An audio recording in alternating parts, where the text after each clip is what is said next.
Hi, this is Mr. Ferguson from East Millbrook's 8th grade science. We're going to look today at our matter vocabulary. This is our first vocabulary list for the chemistry unit. Now, matter, anything that has mass, that means it's made of stuff, and volume, it takes up space. The atom, the smallest component of matter. Now, that definition by itself is not all the way correct. What we really mean by that is it's the smallest part that still has the same properties. If you thought of a brownie and you cut the brownie in half, you'd have a smaller brownie. And if you cut the half in half and half in half and kept cutting it into smaller pieces, you'd still have a brownie. An atom is the smallest something you could get down to that still had the properties of the same original element. But remember, the atom itself is made up of smaller things. The nucleus is the middle part of the atom. That's where almost all of the mass is going to be found, and that's where the protons and neutrons hang out. The electron cloud is mostly empty space, and it's what surrounds the nucleus, and it's where the itty-bitty, teeny tiny electrons buzz around the outside. Now, P, plus positive proton. The protons have a plus positive charge, and they're inside the nucleus of the atom. Neutron, no charge. No charge. It's not positive, it's not negative, there's just no charge to it. It's kind of like zero on the number line. It's not positive and it's not negative, it's right in the middle, it's neutral. The electrons are the negative charges that are flying around like buzzy bees on the outside. Now, they have the negative charge. Electricity is the flow of electrons. So if you think about sticking your finger in an outlet, that'd be a very negative experience. So electrons have the negative charge. Valence electrons are the outermost part. Kind of like on a lollipop with lots of different flavors. You only taste the outermost flavor. Those are the valence electrons. Now, our next three are going to be really kind of hard to keep apart. Atomic number is going to be the most important part of an atom. That's how many protons are in that atom. That's what defines what it is. Carbon is carbon because it has 6 protons. If it had 7 protons, it wouldn't be carbon, it would be nitrogen.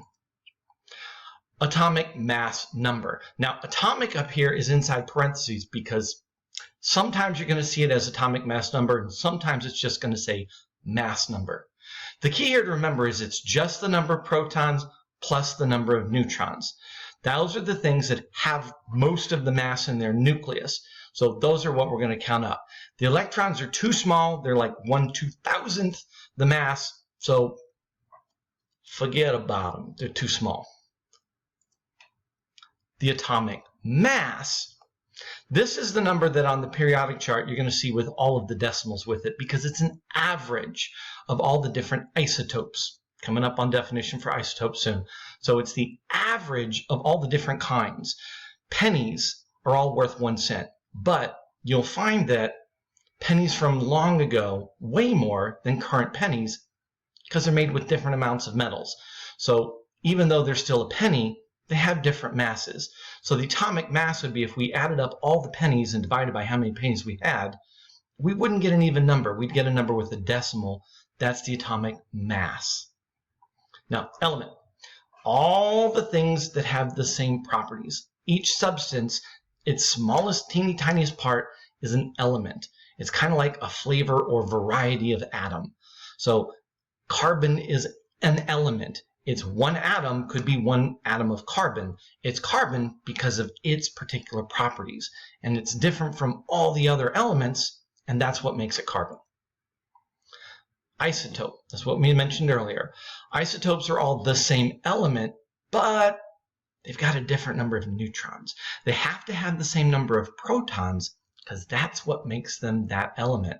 Carbon has 6 protons. That's what makes it carbon. If it had more, it wouldn't be carbon. But not all carbon has the same number of neutrons. So an isotope, different number of neutrons.